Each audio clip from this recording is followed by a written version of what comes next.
Reg, vandag gaan ons gaan kyk na die sure en basisse. Dis 'n groot gedeelte van die chemiese verandering wat julle in graad 11 en in graad 12 doen. Om mee te begin is sure en basisse deel ons op in twee verskillende modelle. Ons het aan die een kant het ons die Lowry-Bronsted model. Baie handboeke verwys deesdae daarna as die Bronsted-Lowry model, ons het net op universiteit daai tyd geleer van die Lowry-Bronsted, soos dit maak nie saak, jy kan hom andersom ook benoem, het maak nie saak nie. En dan die ander een is die Arrhenius model. Nou, daar's 'n groot verskil tussen die twee modelle vir die sure en basisse. As ons gaan kyk na die Lowry-Bronsted, daar werk ons met 'n H+ wat ion. Nou as ons gaan kyk na die elektronverspreiding van 'n waterstof, het waterstof 'n atoom het in sy 1s orbitaal net 1 elektron. En dan het ons nou hier die kern met die proton en die neutron het hy daarin wat so lyk.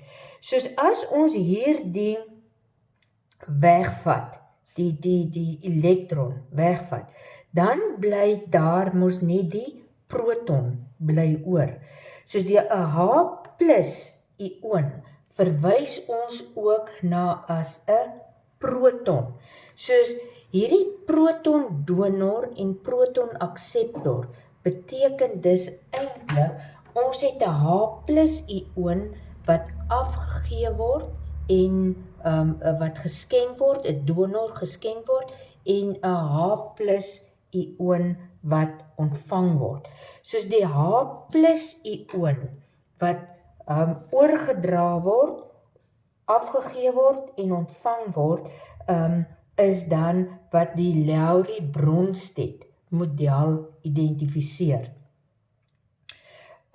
Ons dui ook hierdie reaksies noem ons ook 'n protolytiese reaksie. Dis 'n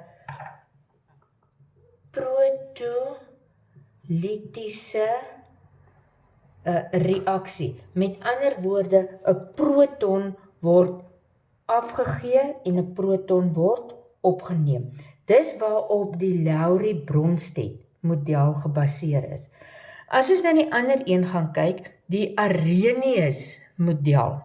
Arrhenius model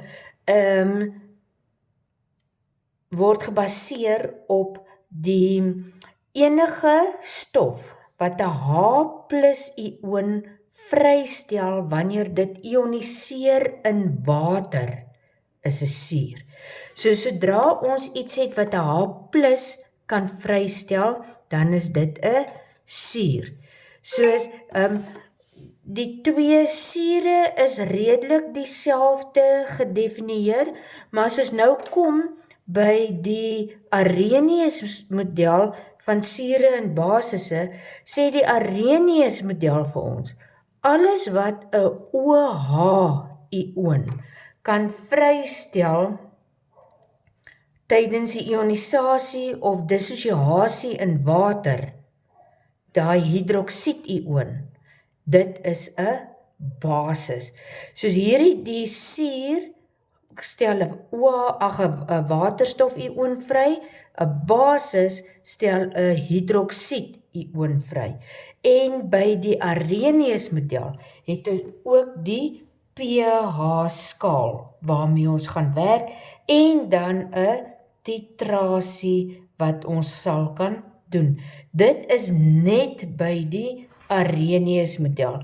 Soos as jy sien, jy werk met 'n titrasie, of jy het 'n hydroksied ion, of 'n H+ ion, dan weet jy werk met die Arrhenius model. 'n suur, 'n proton donor of 'n proton akseptor, waterstof ione wat oorgedra word van die een na die ander, protolytiese reaksie, dis die Lowry-Bronsted model. Volgende video gaan ek dan nou vir julle verduidelik hoe werk die Lowry-Bronsted model.